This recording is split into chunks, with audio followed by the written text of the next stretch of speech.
Muy buenas, mi nombre es Andrew Vargas Condarco, soy parte del grupo CADEC Estructuristas y este video va a ser la segunda parte del curso de análisis y diseño estructural de un tanque elevado. Si recordamos la primera parte de este curso, hemos realizado el modelo y el análisis de la estructura considerando las cargas estáticas, como ser la carga muerta, la carga viva y la presión del agua. Estas cargas generaban esfuerzos pequeños, las cuales nosotros simplemente hemos adoptado secciones mínimas y a dichos elementos estructurales hemos quizá llegado a satisfacer todos los esfuerzos considerando también las cuantías mínimas. Entonces, en conclusión, las cargas estáticas no son cargas que lleguen a ocasionar demasiado riesgo en la estructura. Bueno, en la oportunidad que he tenido de ver de diferentes estructuras de este tipo, en cuanto a su análisis estructural y también a los planos que he podido revisar, he notado de que en su mayoría simplemente han considerado las cargas estáticas.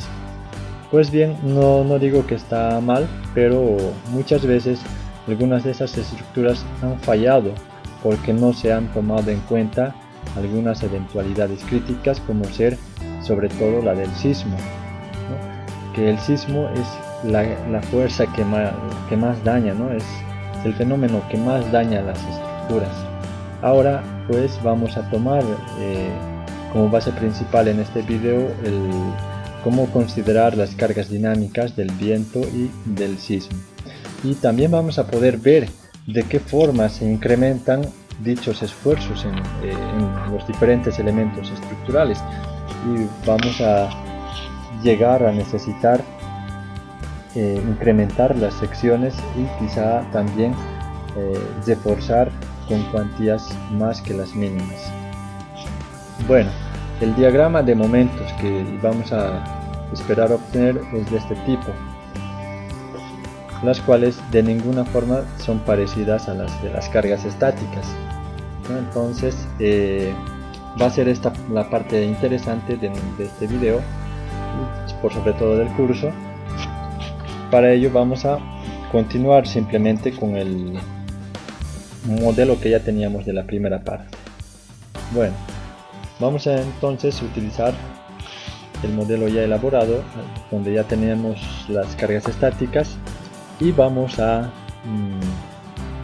entonces comenzar agregando primeramente la carga del viento. Bueno, para ello venimos a esa opción de definir los patrones de carga. Acá vamos a decir que tenemos una carga de viento. Podemos nosotros trabajar en cualquier dirección, ya sea en el eje X o en el eje Y. Yo voy a poner que todo va a estar en base al eje X. El tipo de carga vamos a poner wind para viento, y acá también el programa ya nos permite trabajar en base a alguna norma o poder incluir valores según el usuario. Bueno, como les mencioné en la primera parte del tutorial, yo voy a trabajar las cargas del viento en base al código AC la versión 10. Entonces voy a añadir. Cuando ya considero este tipo de cargas, se habilita este botón donde puedo yo modificar algunas consideraciones. En este caso yo hago un clic y esta ventanilla que se habilita son diferentes factores que yo debo considerar en base al código AC, ¿no? Bueno, para ello entonces voy a buscar acá en la diapositiva los valores o esas constantes que debo yo incrementar allá o anotar en el programa. Bueno, la presión del viento es la que nosotros estamos realizando ahora. Bueno, la presión del viento está en base a esta ecuación que muchos ya deben tener conocimiento, donde es 0.613 por diferentes factores que vamos a definir o desarrollar cada una de estas, y está en en newton metro cuadrado. Bueno, entre los primeros factores que tenemos va a ser el factor K sub D, que es un factor de direccionalidad del viento. Vamos a ver de qué manera podemos obtener este factor. El siguiente es K sub Z, el coeficiente de exposición a la presión de la velocidad del viento, y también tenemos K sub ZT, que es el factor topográfico, y por último tenemos un factor I, que es el factor de importancia de la estructura. Bueno, entonces acá en el programa no vamos a definir cada uno de estos factores. Lo que sí vamos a definir primeramente entonces son la velocidad del viento.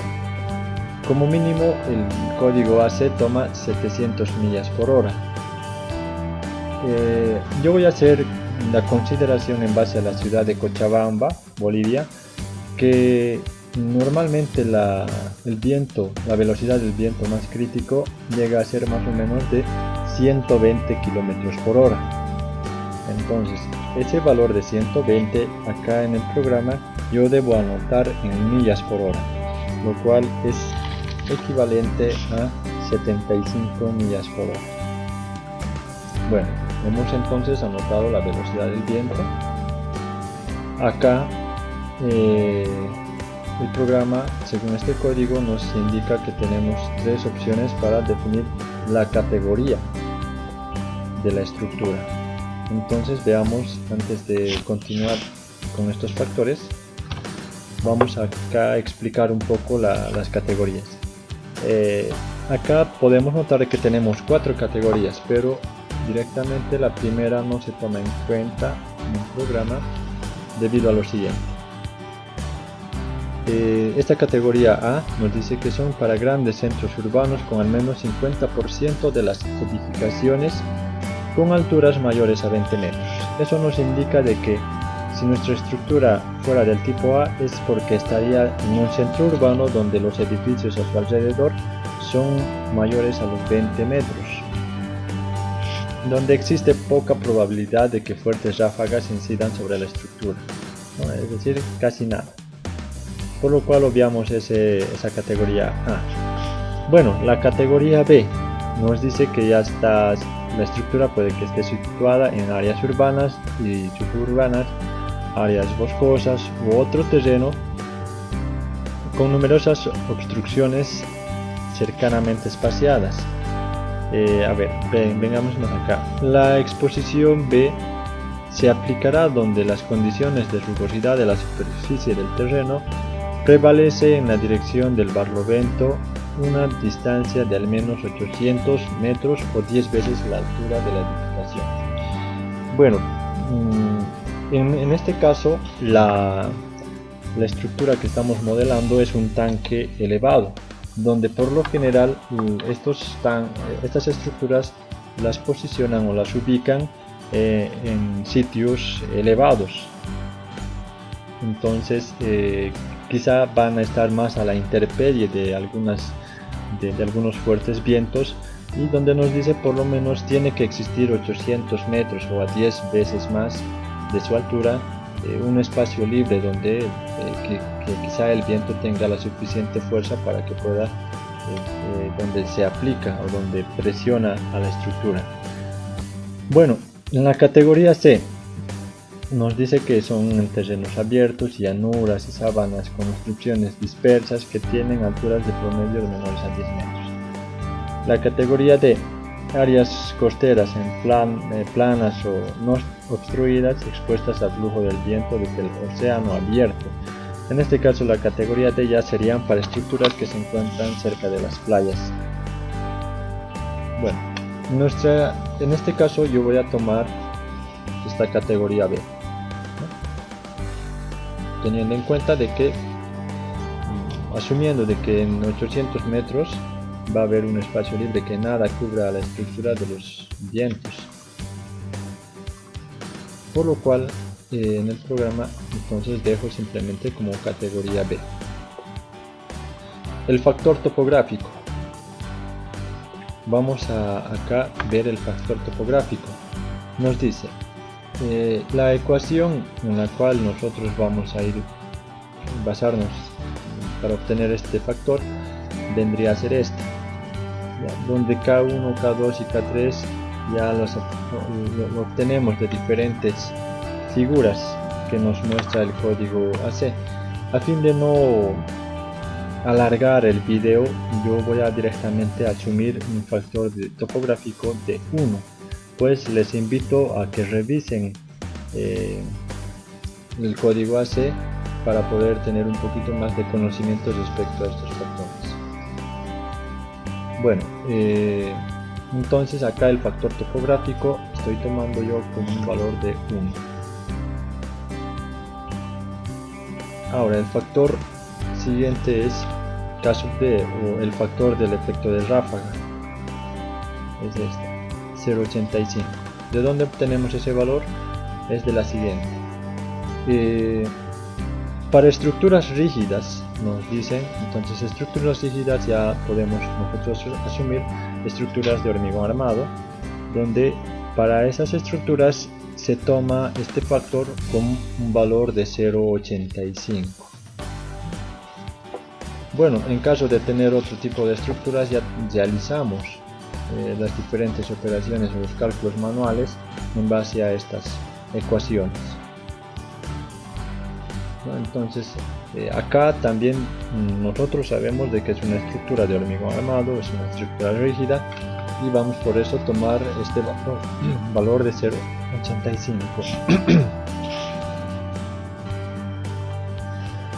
Bueno, aquí entonces justificamos este factor de 0.85. El factor K sub D, la direccionalidad del viento. K sub D vamos a obtener de esta pequeña tabla, donde nos indica lo siguiente.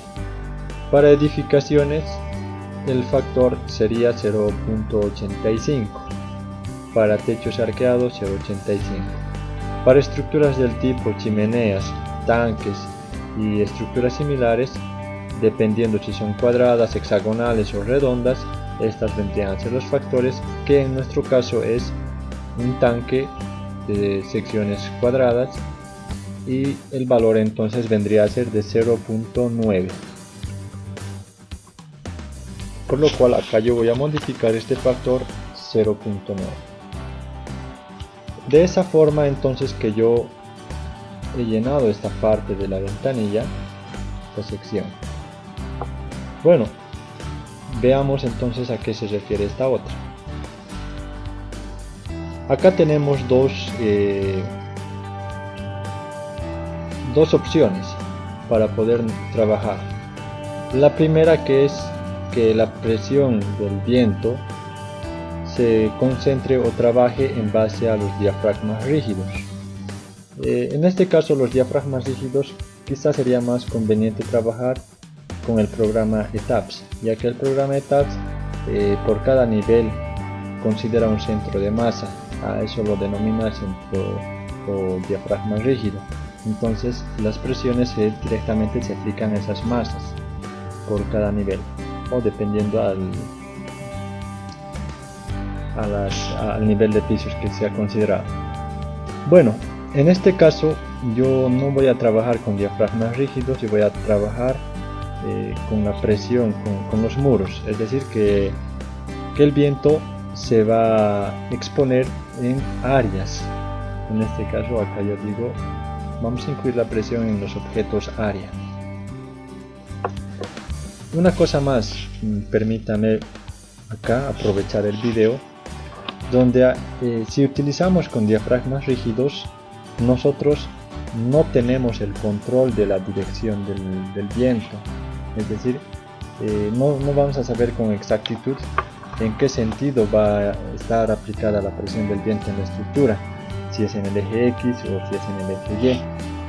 No tenemos control sobre eso, y hasta ahora no he podido tampoco descubrir en el programa SAP, tampoco ETAPS, de qué manera podemos nosotros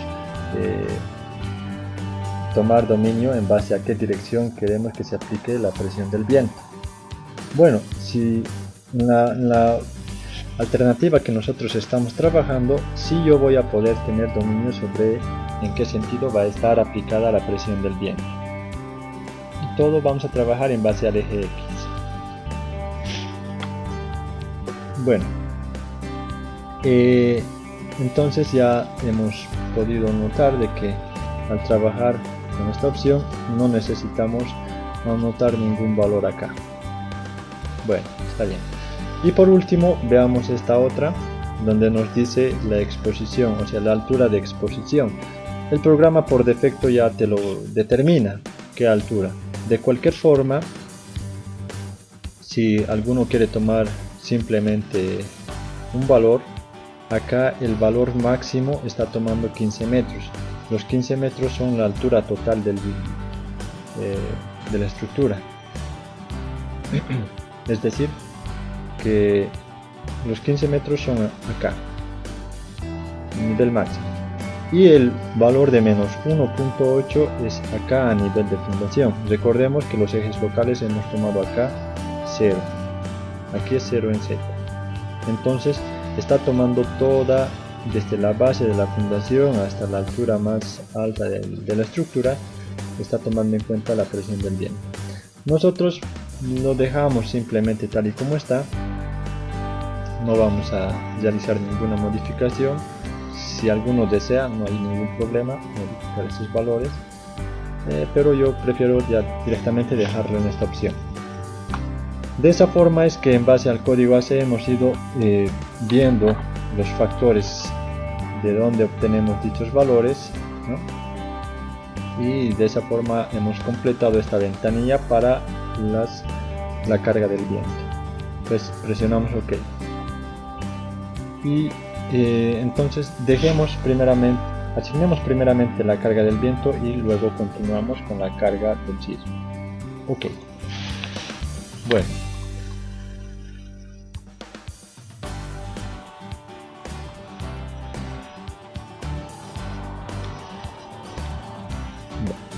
A ver, yo voy a entonces seleccionar primeramente lo siguiente. Voy a hacer una vista XZ,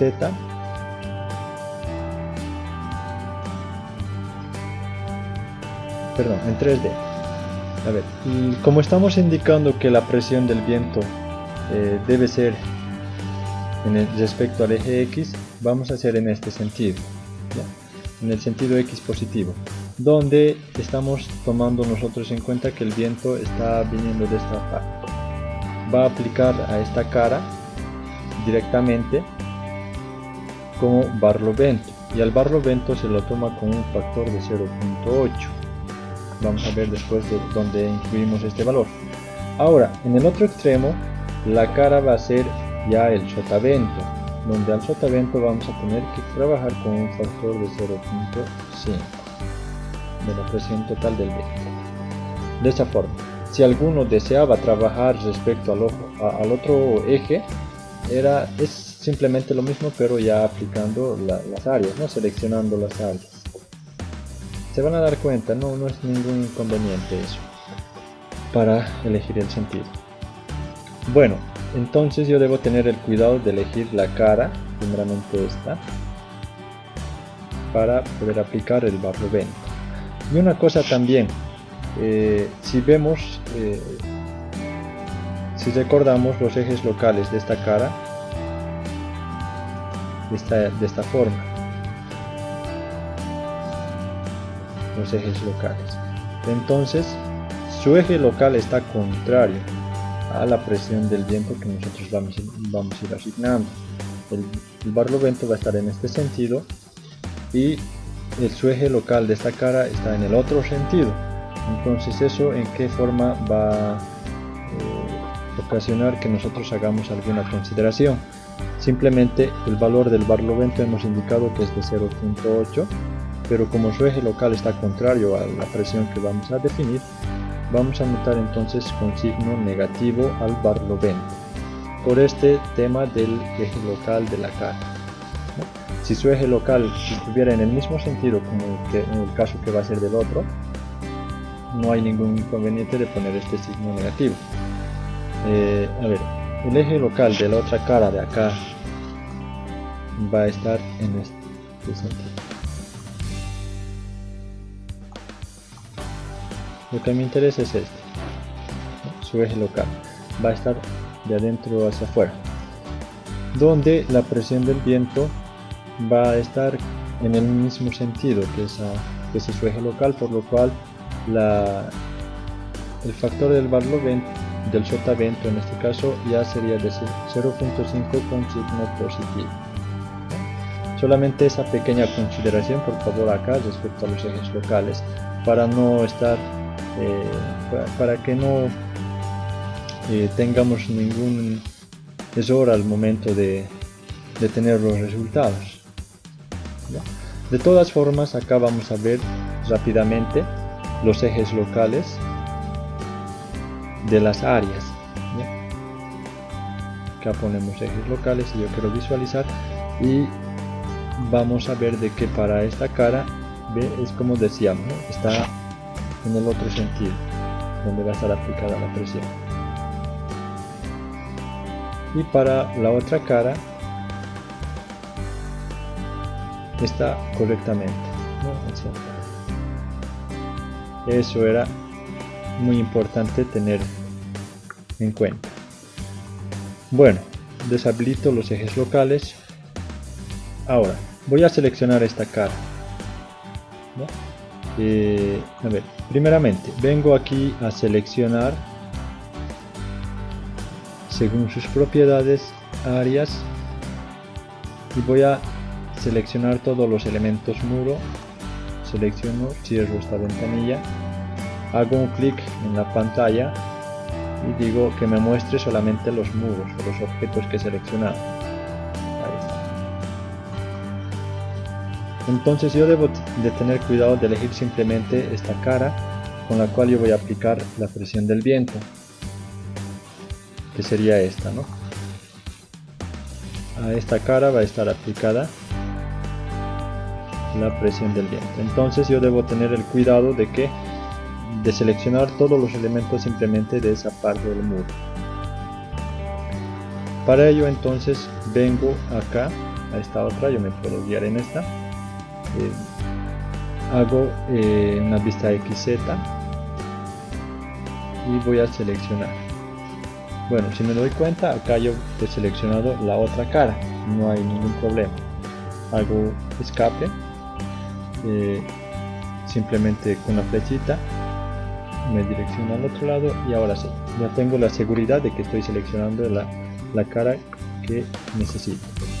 Bueno, entonces vengo, una vez seleccionadas las áreas, acá, asignar. Voy a asignar áreas, cargas en las áreas, y debido a la presión del viento. Acá ya podemos ver habilitada esta herramienta. Entonces hacemos un clic y defino, ¿no? El patrón de carga viento en XX. El valor en este caso va a ser barlovento de 0.8, ¿no? Y hemos indicado de que tenemos que tener cuidado acá al anotar el signo negativo respecto al eje local, ¿verdad? Bueno, vamos entonces a poner OK. Y ya está aplicada la presión del viento del barlovento en esta cara. Ahora, la otra cara. Hago clic en esta otra, en el otro lado de la pantalla. Nuevamente muevo para seleccionar la otra cara. Ahora sí, entonces de igual forma vengo a asignar en las áreas para el viento en X, y el factor ya va a ser de 0.5 positivo para sotavento. Ok, ahora sí, ¿no? Si fuera en el eje Y, simplemente elegimos las otras caras del muro, así de fácil. Bueno, ya tengo entonces definida y aplicada ya la carga del viento. Voy a poner acá, a ver, ya estoy seguro de que están aplicadas las cargas, entonces para que se eliminen esos números voy a hacer clic en esta herramienta. Ahora clic derecho también en la pantalla para que me muestre toda la estructura. Ya está. Ahora sí, bueno, voy a hacer una corrida. Voy a correr ya con la carga del viento y vamos a ver los desplazamientos. Por lo menos la forma en que se desplaza hace presión el viento en la estructura. Vengo acá en desplazamientos debido a la carga del viento en la dirección X. Y ok, ya está. Si podemos tal vez visualizar cómo la presión del viento mueve lateralmente a la estructura, ¿no? Que es muy diferente a las cargas estáticas, que solamente las estáticas ocasionaban desplazamientos en el eje Z, ¿no? Y ahí lo tenemos, de esa forma, solo en el eje X. Ahora sí, bueno, y ya ustedes pueden controlar qué deformaciones les ocasionaría. Fíjense acá en el eje X no es demasiado grande, ¿no?, la presión del viento, porque tampoco no es una área sumamente grande para donde el viento incida demasiado. Bueno, ahora hagamos lo del sismo, que el sismo es el más, nuevamente digo, ¿no?, el sismo es el que más riesgo pone a la estructura. Bueno, de esa forma entonces pasamos a definir la carga del sismo directamente, perdón, antes de considerar la carga nosotros debemos incluir un espectro de respuesta del sismo.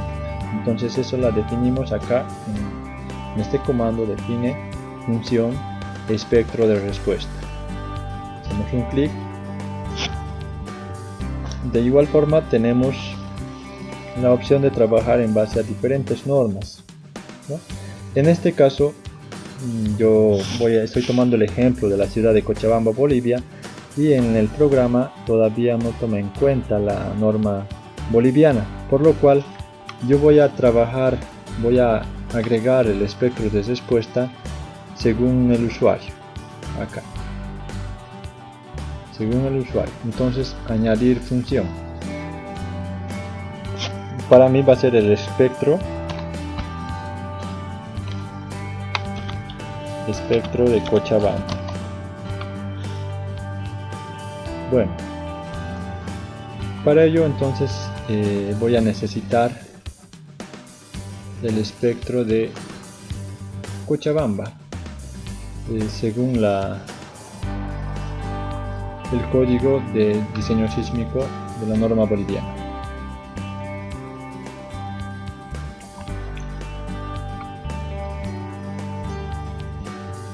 A ver, acá, permítanme, aquí ya está. Para la ciudad de Cochabamba, según este código, nos indica que es un espectro de zona sísmica 3, es decir, de más riesgo para la ciudad de Cochabamba, ¿no? Entonces nosotros tenemos 4 tipos de espectros según al tipo de suelo donde va a estar emplazada la estructura. Para suelos 1 mayores a 5 kg/cm² de la resistencia admisible, lo cual ya eso es roca, no creo que sea en roca. La siguiente vendría a ser suelo 2 de entre 5 a 3 kg/cm², que son suelos duros. Acá suelos intermedios de 1.5 a 3, y por último tendríamos otro espectro que sería para de 0.5 a 1.5 de resistencia admisible del suelo. Bueno, yo voy a tomar como ejemplo esta de acá, un suelo intermedio, que mi resistencia admisible esté entre 1.5 a 3. ya dependerá de cada uno del que esté siguiendo este tutorial qué espectro adoptar. Bueno, entonces acá tenemos que llenar o incluir estos valores al programa, que este es el tiempo, el periodo, y este es el pseudo aceleración, ¿no?, respecto a cada tiempo. Bueno, entonces en un tiempo cero el valor va a ser de 0.15. Aquí está. En un periodo cero, la aceleración 0.15. Añado. En un tiempo 0.3, la aceleración es 0. Añadir. Entonces así de poco vamos a ir llenando todos los valores.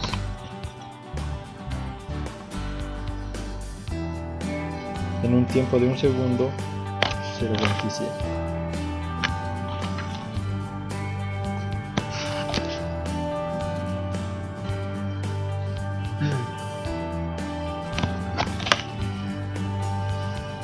Como les decía, en los diferentes modelos que he podido yo tener la oportunidad de revisar, no hacen este análisis, porque al momento de hacer tu memoria de cálculo debes presentar tu memoria o tu análisis, el archivo del análisis el cual has realizado, para que en caso de que exista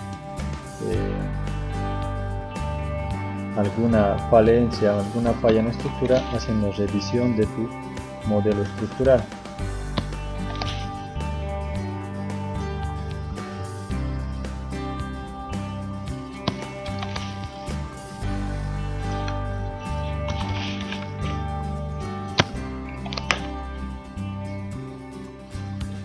Bueno,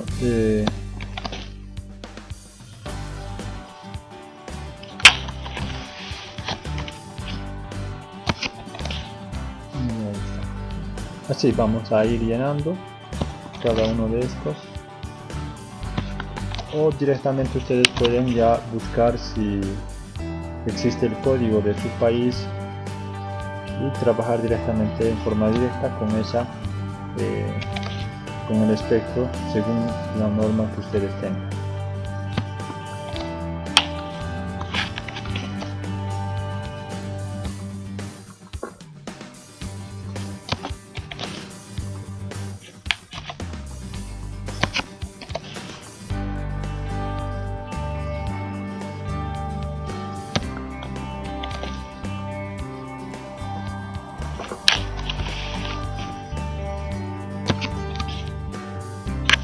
Ya, ahora sí, yo ya tengo completado todo mi espectro con todos los valores, y aquí también por si acaso hay un factor de amortiguación, el damping. Esto de dónde viene a estar establecido este valor. Es importante tomar en cuenta ese factor y saber respaldarnos de dónde sale. Según los códigos de sismoresistencia, según la norma también que manejen, por lo general este valor del amortiguamiento es de 0.5, ¿no? De todas formas, acá existe uno de 0.2 para edificaciones de acero estructural que no cuenten con elementos que incrementen el amortiguamiento. En este caso, en edificaciones usuales tales como hormigón armado, ¿ya? Entonces el coeficiente de amortiguación va a ser un 5%, 0.05. Es de ahí de donde entonces nosotros dejamos tal y como está por defecto este factor de 0.05. Ok, entonces simplemente hemos ingresado el espectro de respuesta. Ahora nos toca cargar o realizar o definir la carga del sismo. Entonces para ello vengo directamente acá donde dice los casos, o sea, casos de carga. Hago un clic y añado. Voy a añadir una nueva carga que va a ser el sismo en la dirección XX, como también podría ser en la dirección Y. Bueno, en este caso ya vamos a tener que tomar en cuenta como una carga que va a estar en base a un espectro de respuesta voy a hacer el que nosotros hemos definido, ¿no? Este espectro va a estar en base a la aceleración. Acá tenemos U1, U2, U3, ¿no? U1 respecto al eje X, U2 respecto al eje Y. Como hemos indicado, todo lo vamos a considerar lo más crítico respecto al eje X, por lo cual dejo un U1. Y el factor. Deben tener acá el cuidado de qué unidades están trabajando. En mi caso está en kilogramo metro. Entonces, como tengo en metros, el valor de la aceleración de la gravedad es de 9.81. Bueno, este valor es al 100%. ¿A qué me refiero? De que si yo tengo una estructura, a ver, quizá más sea conveniente acá. Por decir, si yo tengo una estructura, cualquier estructura, esto que se ha visto en planta, el sismo es una fuerza que ocasiona lateralmente en la base debajo de la superficie del suelo y produce grandes desplazamientos por sobre todo aquí arriba, ¿no? Desplazamientos sumamente grandes. Bueno, viendo vista en planta, el sismo puede venir en un sentido, ¿no? En este sentido también como tiene, ¿no?, su retorno. Entonces, si nosotros tomamos al 100% en este sentido, que va a ser nosotros el valor X, al 100% de la gravedad, por si acaso, ¿no? Al 100% de la gravedad. Entonces, nos dice también las normas, nos recomiendan de que tenemos que tomar alguna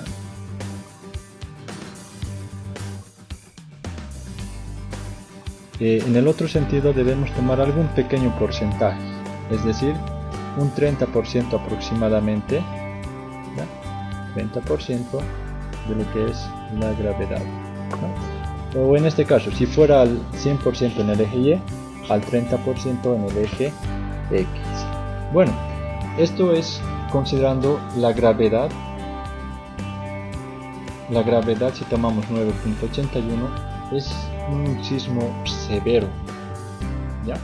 Por lo cual, si dejamos 9.81 a la gravedad, o sea, si dejamos acá, les decía, con un valor de 9.81 de la gravedad, esto ya consideramos en totalidad un sismo muy severo, lo cual no es muy probable de que en un largo periodo de retorno llegue a suscitarse eso. Generalmente los sismos más severos en nuestro medio, que es Bolivia, se suscitan cada 50 años aproximadamente, sismos sumamente severos, lo cual durante toda la vida útil de la estructura sea incluso poco probable de que este sismo llegue a suscitarse. De cualquier forma, si yo dejo con un valor de 9.81, los esfuerzos que van a producirse en la estructura van a ser sumamente grandes, demasiado grandes, lo cual que lo del acero de refuerzo también que vamos a necesitar va a ser demasiado, por lo cual que quizá no sea muy conveniente en la parte económica considerar al 9.81. Esto sí podría ser en estructuras donde son hospitales o algunas otras edificaciones de suma importancia, donde la vida humana es lo que más debe asegurarse. Por lo cual, como en mi caso es una estructura simplemente de almacenamiento de agua, yo voy a considerar multiplicar este factor por un 40%, es decir, solamente voy a considerar como que durante la vida útil de la estructura se susciten sismos de baja intensidad, ¿no? Es decir, al 40% de los sismos severos, que esto sí ya es más probable que sí llegue a suscitarse. Entonces es de esa forma que acá en el programa, este valor de 9.81 voy a multiplicar por 0.4. el 40% del sismo severo lo añado. En la otra dirección, como nos indicaba, yo debo tomar un 30% del valor que se está tomando en la dirección principal. Entonces tendríamos de esta forma, ¿no? Y bueno, de esa manera. Para la combinación modal, tal vez nos recomiendan en nuestro caso tomar con la CQC y para la direccional el SDSS. De esta forma, acá también podemos nosotros tomar el damping, que es el factor de amortiguamiento, de 0.05. Ok, entonces de esa forma es que ya hemos definido la carga del sismo. Presionamos OK. Ahora, para que el sismo, antes de realizar la corrida, debemos realizar también algunas consideraciones, como ser el caso modal. Van a disculpar, voy a volver a entrar acá al caso modal. Fíjense, hay un caso modal, ¿no? Modal. Y si regresamos acá donde dice el sismo, voy a presionar modificar. Esta carga del sismo va a estar en base a un análisis modal, ¿no? Este análisis modal está en base a dos métodos, método de Ritz y método de H, donde por defecto ya está trabajando el método de H. Vamos a ver esto, el modal. Lo cierro. Entonces vengo acá donde dice modal, voy a modificar. En este caso, si ya hacemos participar a esta carga modal, modificar, y como les indicaba, acá tenemos dos métodos, el de vectores de H y el de Ritz. Según lo que nos especifica la norma boliviana de sismoresistencia, el método que quizás sea más necesario utilizar o más conveniente sería el método de Ritz, por lo cual entonces yo voy a elegir ese método, y este método nos pide número de casos modales. Como mínimo tendríamos que trabajar 3, ¿ya? Y máximo ya depende, ¿no?, de cada uno de estos casos modales. Bueno, si acá el programa ya tiene de 1 a 12, se va a considerar 12 casos modales, donde vamos a ver que tiene que incidir el 90% de la masa cuando consideramos los casos modales. Ya viendo una vez corrido el programa, vamos a aclarar también esta parte, ¿no? El 90% de la participación de masas. Bueno, ¿qué estoy haciendo? Entonces estoy utilizando el método de Ritz, y acá entonces va a ser este método en base a la aceleración respecto al eje X. 99% lo dejamos por defecto. Añadimos nuevamente aceleración también en el eje Y y añadimos de esa forma, ¿no? Entonces estoy utilizando ya este método para el caso modal. Ok. Al hacer esta modificación, ya obviamente que se ha también realizado la modificación en esta. Ya, ok. Bueno, otra cosa más es lo siguiente. Sobre todo este vendría a ser en edificios, ¿no? Pero de todas formas acá vamos a tomar en cuenta lo siguiente. Más shock, la participación de masa. Ya el programa tiene por definido una participación de masa, pero vamos a modificar nosotros. ¿Esto a qué se refiere? A que cuando nosotros tenemos una estructura, hagamos el ejemplo de una edificación. En esta edificación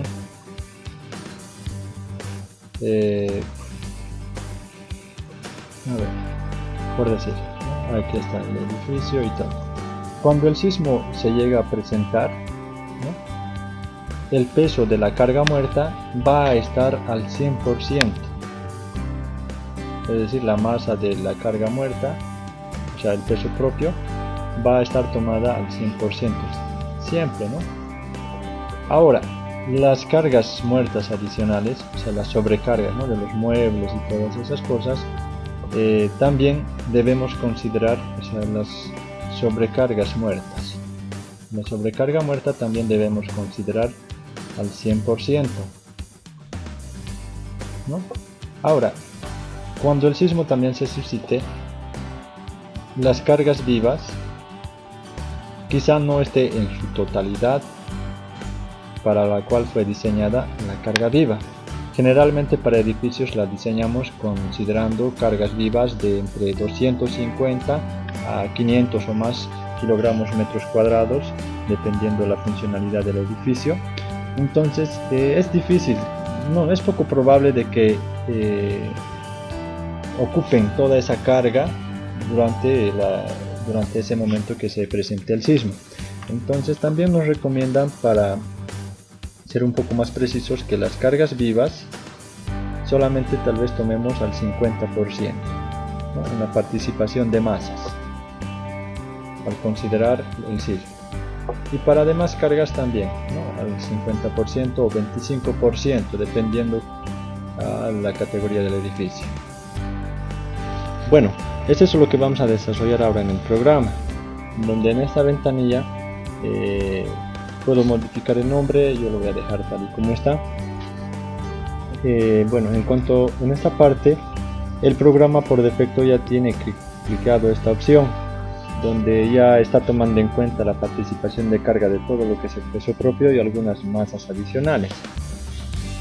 Para añadir la participación de carga de las demás, acá tenemos, dependiendo a los patrones de carga que definimos anteriormente, vamos a tomar directamente lo siguiente. El peso propio ya no lo voy a incluir debido a que esta opción ya está cliqueada, ¿verdad? Entonces paso directamente a la otra carga, donde la carga viva hemos indicado de que su participación va a ser del 50% cuando este evento del sismo se presente. Ahora, la presión del agua yo voy a tomar en cuenta a un 100%, porque esta estructura del tanque elevado, la finalidad está para que contenga o almacene el agua durante toda la vida útil de dicha estructura. De tal forma, entonces, el agua va a estar presente al 100% de su carga. De esta forma estaríamos entonces desarrollando esa parte. Bueno, aprovechando también que estamos acá, por decir, quizá alguno por descuido, nuevamente sin darse cuenta, toma en cuenta nuevamente la carga muerta al 100% y lo añade y lo pone OK, se va a dar cuenta de que aparece una ventanilla de advertencia donde nos pregunta el programa si estamos seguros del procedimiento que estamos realizando y que si queremos continuar así. Yo le voy a poner no, debido a lo siguiente: al dejar de esta forma ya tenemos acá considerado el peso propio por el programa y nuevamente estamos considerando el peso propio, es decir, que estamos duplicando esa carga, de tal forma de que tenemos dos posibilidades de poder trabajar. Si yo quiero mantener acá debajo tal y como está, entonces descliqueo esta opción de arriba, o también puedo yo tener esta cliqueada y eliminar esta carga de aquí debajo, cualquiera de las dos. Bueno, yo voy a dejar de esta forma y por lo cual pongo OK. Bueno, ya hemos realizado todas las consideraciones necesarias, por lo cual yo voy a hacer una corrida ya con las cargas de viento y sismo. Hacemos correr y acá, bueno, el desplazamiento que se genera ya está debido al viento. Bueno, a ver, aprovechando esta parte, en el viento tenemos un desplazamiento. Bueno, los desplazamientos aquí están en centímetros, perdón, en metros. Voy a cambiar mis unidades, kilogramos centímetros.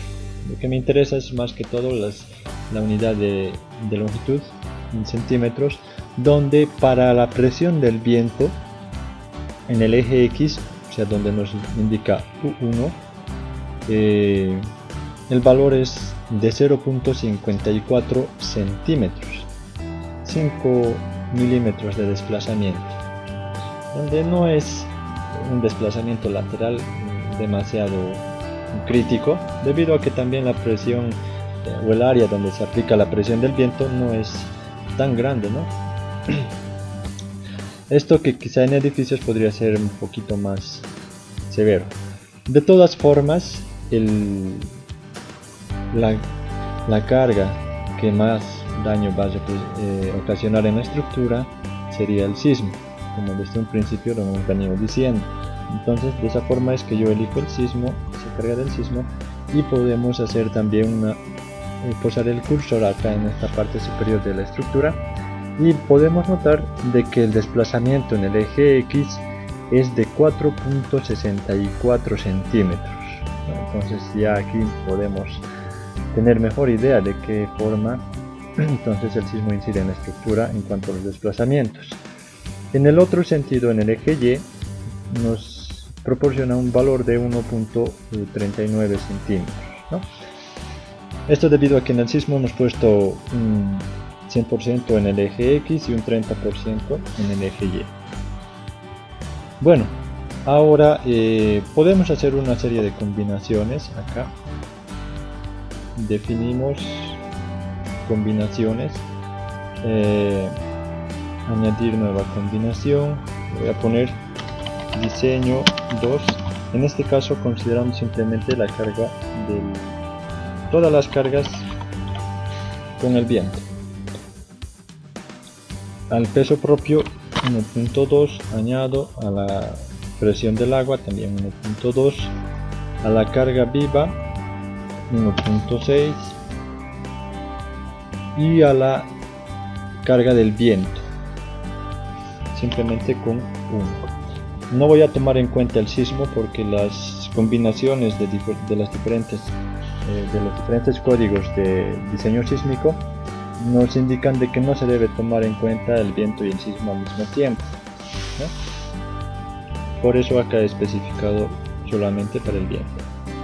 Ok, ahora voy a hacer un copy de esa misma combinación. Voy a poner diseño 2, pero en este caso solamente considerando el sismo y ya no el viento. Bueno, 1.2 a la carga viva es 1.6 y el sismo 1 de esa forma. Ok. Bueno, ahora yo puedo ver los desplazamientos de cualquier combinación. A ver, yo voy a ver del viento con el viento y tenemos también, ¿no? Lo único que está haciendo en este caso de las combinaciones es tomar los desplazamientos laterales como también los desplazamientos verticales, ¿no? Bueno, los verticales no son los que ocasionan ningún riesgo, más que todo son los desplazamientos laterales, por lo cual la combinación más crítica va a ser la que contenga el sismo. Y ahí está.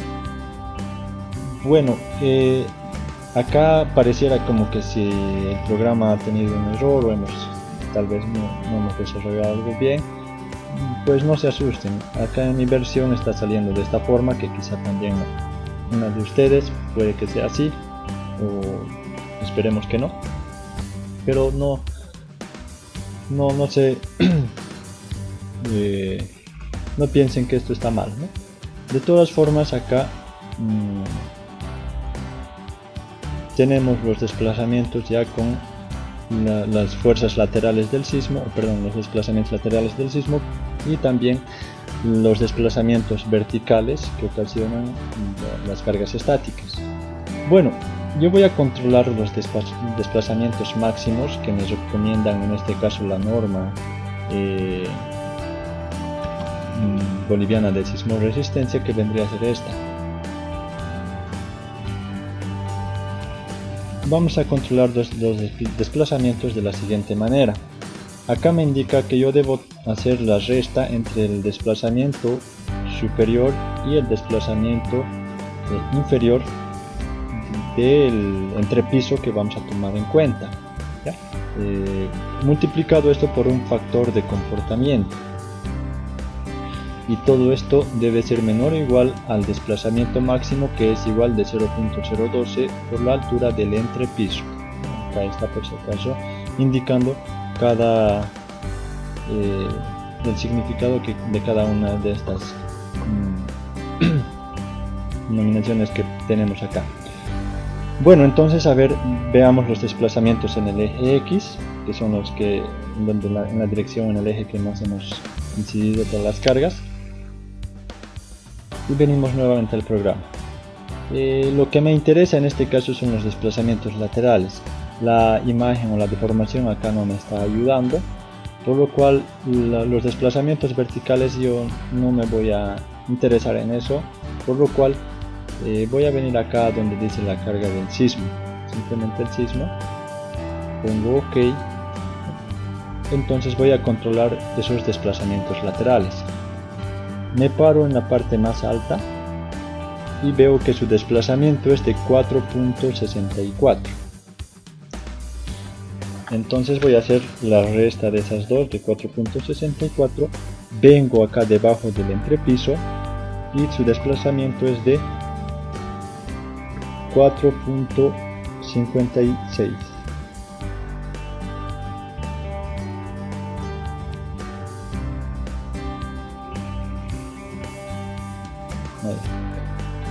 Menos 4.56.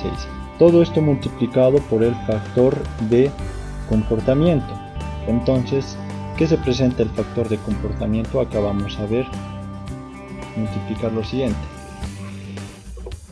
El factor de comportamiento sísmico nos indica, nosotros vamos a tomar un valor de 2, debido a que en la norma sismo resistencia boliviana nos indica que para pórticos tridimensionales de hormigón formados por columnas continuas desde la cimentación y vigas con losas unidas, vamos a tener un factor de comportamiento de 2.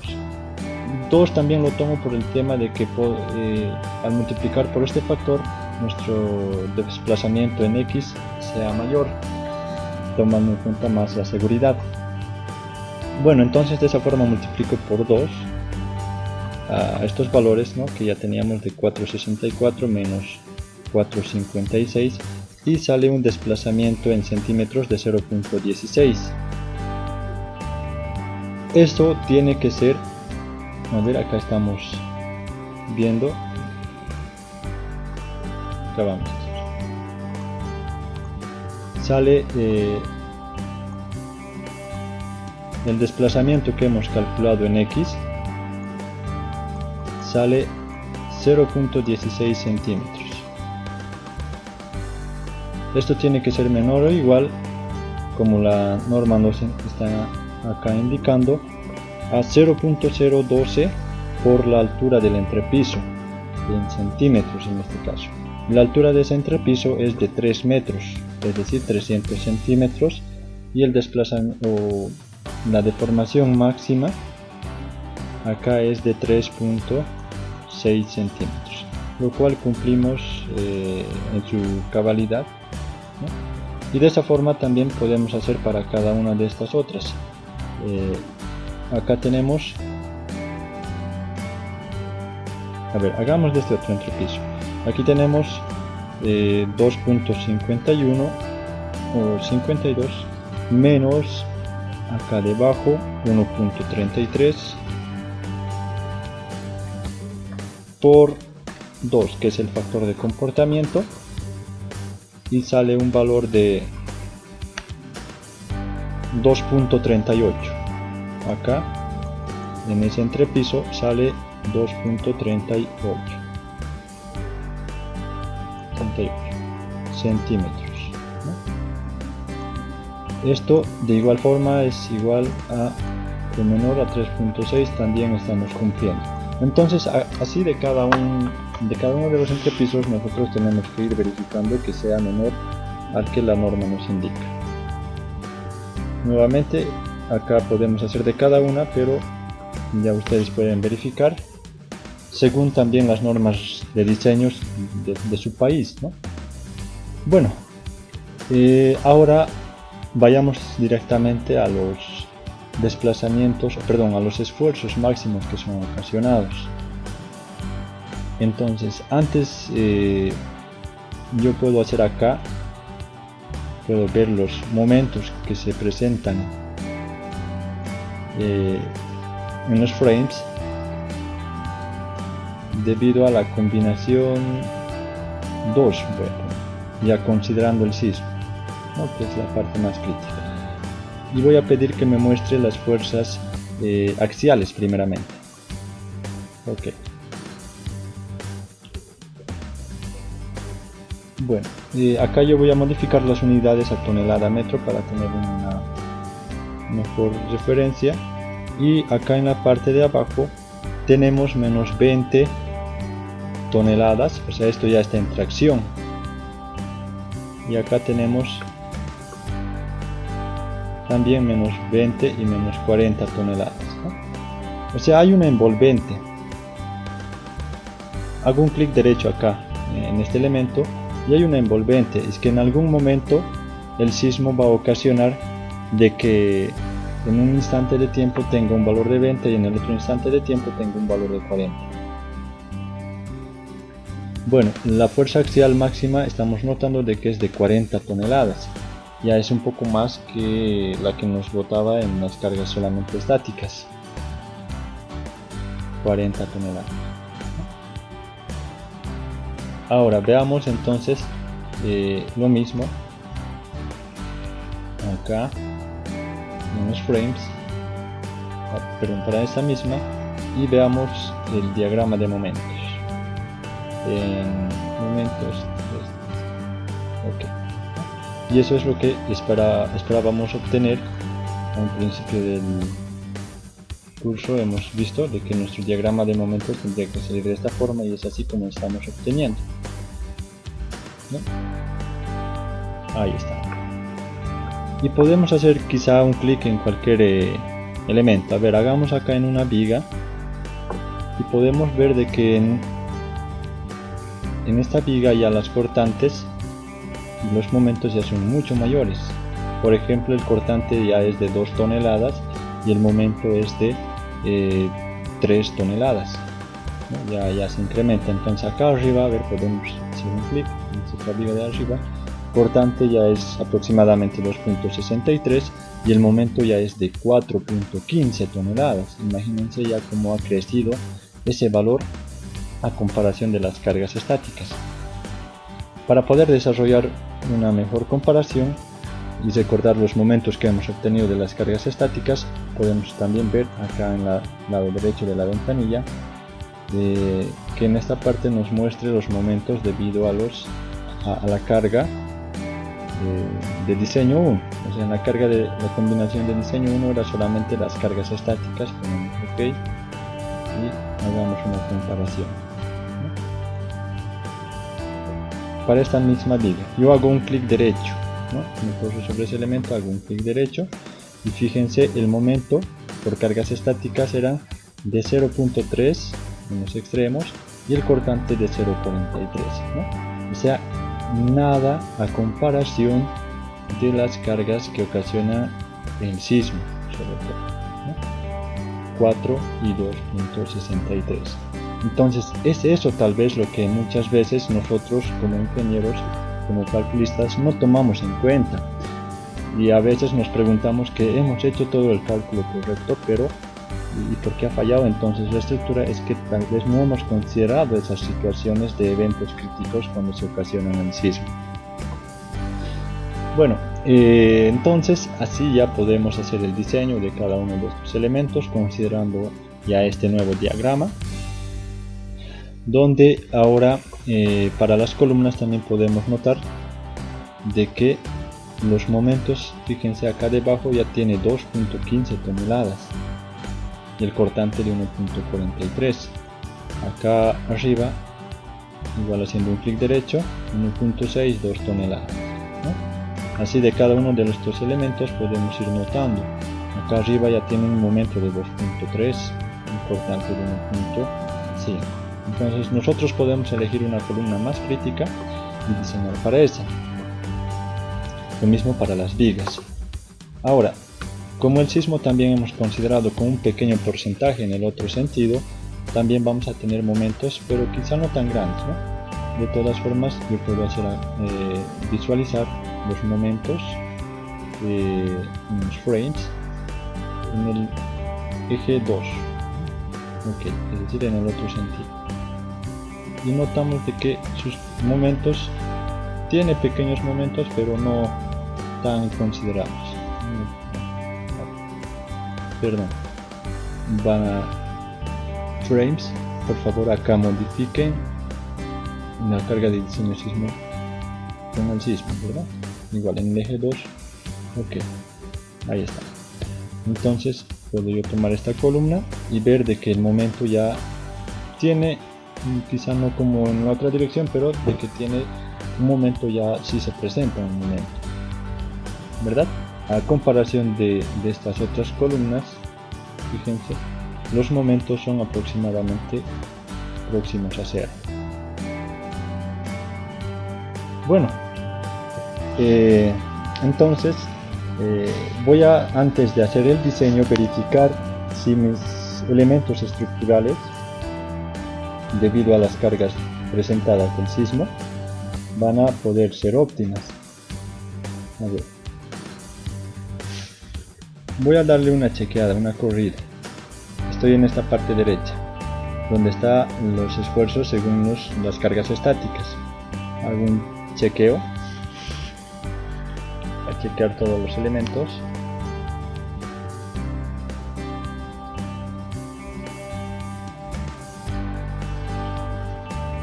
Y vemos que para la carga estática, o sea, para las cargas estáticas, todos los elementos estructurales, en este caso lo que más nos interesa son las columnas, llegan a ser óptimas. Ya si se presentarían en un color rojo, estarían superando el ratio, que no tiene que ser mayor a 1, y nos mostrarían en color rojo. Eso entonces indicaría de que tendríamos que modificar la sección, quizá incrementar dichas secciones que no cumplirían esta condición del ratio. Ahora, esto es para el caso de las cargas estáticas. Veamos ahora qué sucede para las cargas, ya tomando en cuenta las cargas dinámicas. A ver, entonces yo voy a poder nuevamente hacer en esta ventanilla, en el lado izquierdo, voy a hacer un chequeo. Ya estamos en esta parte considerando la carga dinámica del sismo. Y vamos a ver si las columnas sobre todo son óptimas. Y ahí está. También hemos visto de que son óptimas.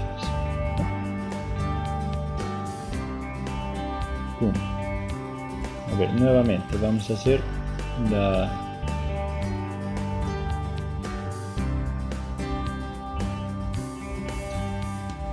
los desplazamientos debido al diseño sísmico, esa combinación, también los momentos. Veamos los momentos de esta combinación. Acá dejémosle en su parte original tal y como era. Bueno, a ver, chequeamos nuevamente para estar más seguros.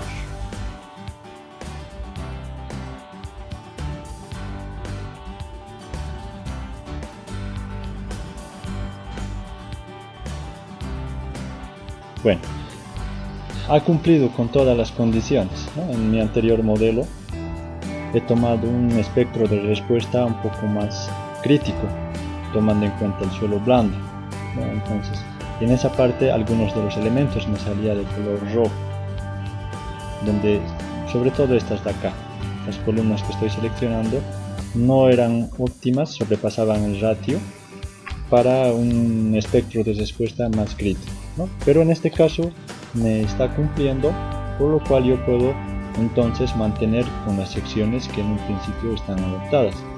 Sus secciones de estas podemos ver que eran de 25 por 25, ¿no?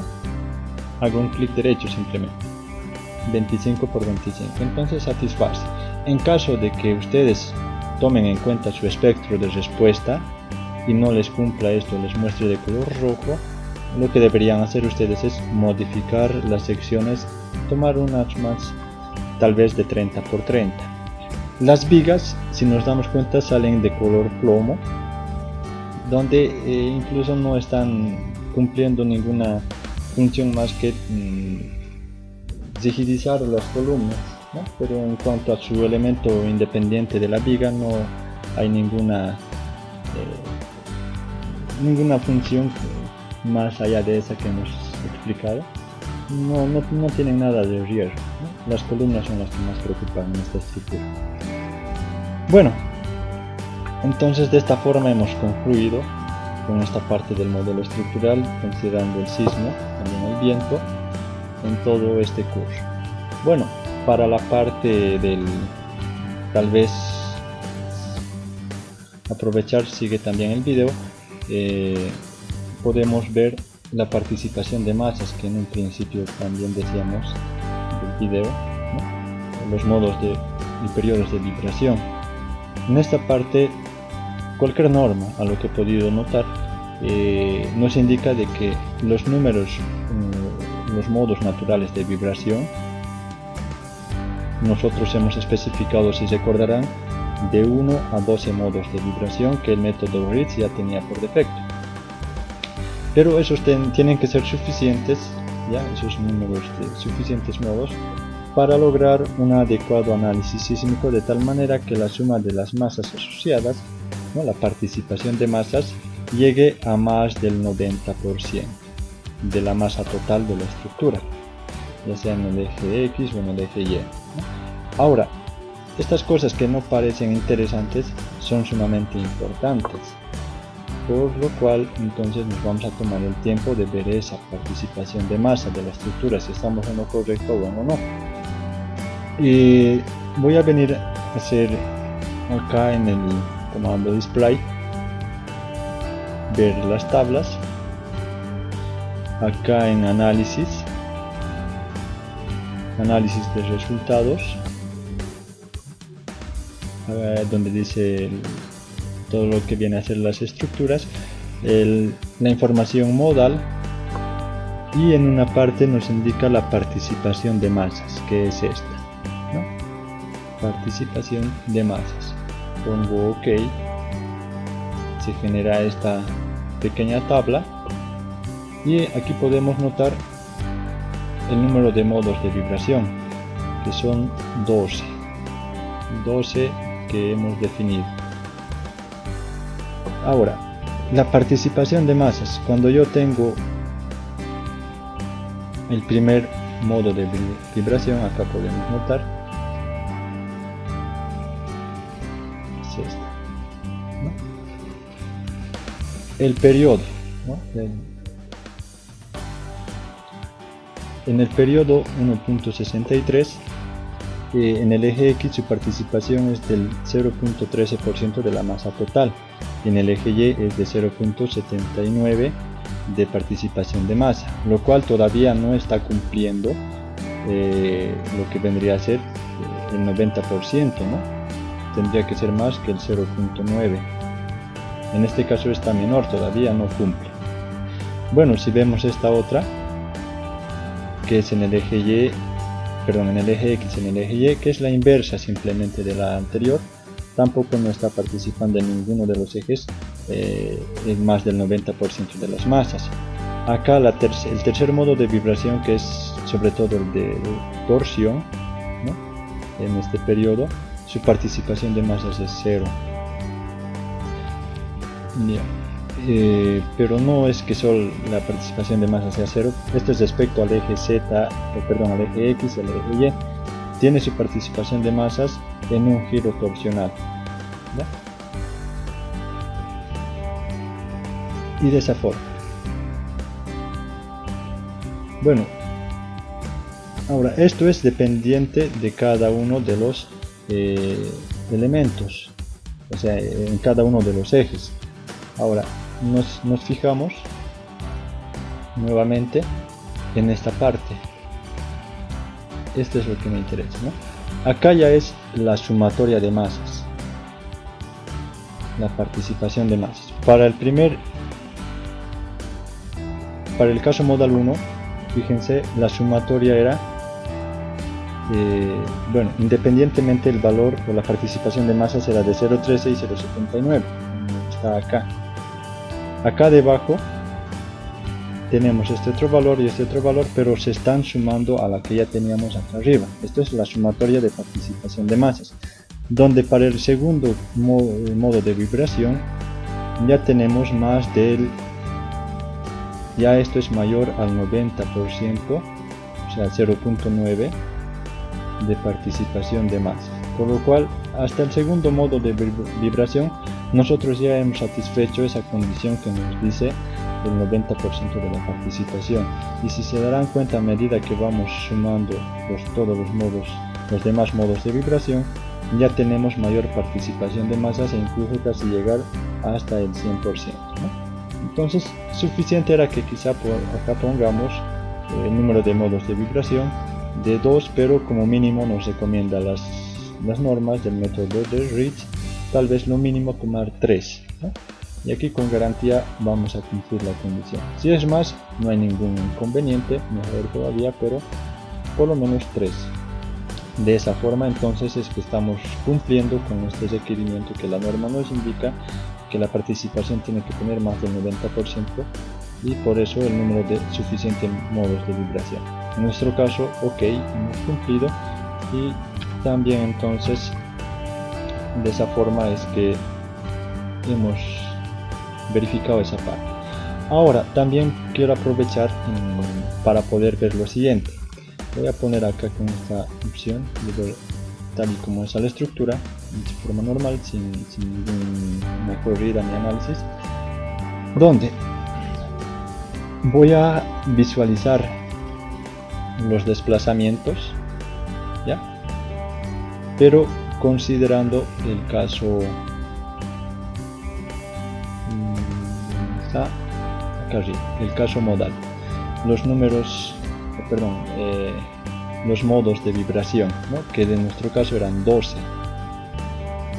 Modal, yo voy a ver el modal para el número de modo de vibración 1, empecemos con este. Ok, ¿no? Si yo le pongo en una animación, fíjense, esto está en el eje Y.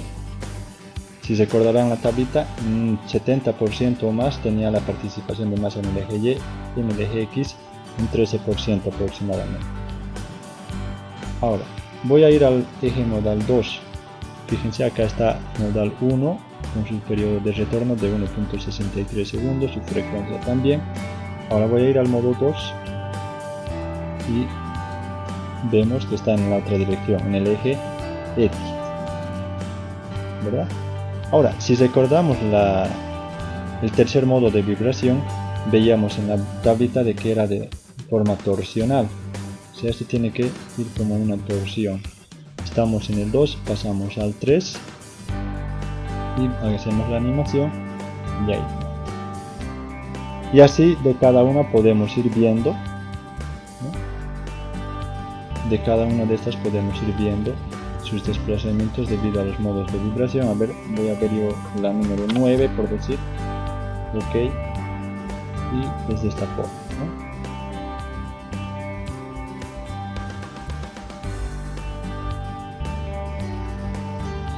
Bueno, voy a concluir acá en esta parte todo el análisis. Voy a dar por concluido. Les invito a ustedes a desarrollar, según a los momentos obtenidos acá por el sismo, desarrollar el diseño estructural, ¿no? En este caso, es de la misma forma que hemos hecho para las cargas estáticas, pero ya los momentos van a ser otros, donde a mí me salió de esta forma, ¿no? En la parte de arriba como también en la de abajo yo voy a disponer dos barras de 12 de principio a fin, y voy a reforzar con dos barras de 16, ¿no? Eso para los momentos, que hemos visto que los momentos salían no más considerables. Ahora para los estribos voy a disponer 10 estribos de diámetro de 6 cada 10 y acá estribos de 6 cada 20 por los cortantes. Y así también para las columnas, ya considerando el caso considerando las cargas dinámicas, la estructura yo acá por seguridad he incrementado, he adoptado una de 30 por 30 con 12 barras de con 8 barras de 12. Diseño de la losa, bueno, así de esa forma esto es simplemente seguir tal y como es según la primera parte del video. Ahí hemos hecho un poco de diseño, seguir eso mismo, pero ya tomando en cuenta los valores que se van a presentar ahora debido a las cargas también dinámicas, ¿no? Podemos ver para los momentos 1 para debido al diseño sísmico, la combinación con sismo. Esto ya vendría a ser para el tanque, ¿no? Ya ustedes vean si salen algunos valores más críticos que el anterior. De esa forma podrían ir viendo. Bueno, sí, entonces vamos a terminar en esta parte. Si a alguno le interesara quizá este curso, simplemente puede contactarse a nuestra página, a nuestra cuenta del Facebook CADEC Estructuristas, o como también pueden escribirme a mi cuenta personal de YouTube, que está a mi nombre, Andrew Vargas Condarco, donde ya tengo una serie de videos tutoriales, sobre todo para puentes. Les invito también a suscribirse para poder estar pendientes y al tanto de los nuevos videos tutoriales que voy a estar elaborando en próximas ocasiones. Bueno, les agradezco mucho, espero que este video como siempre les sea de mucha utilidad. Gracias, hasta el siguiente video.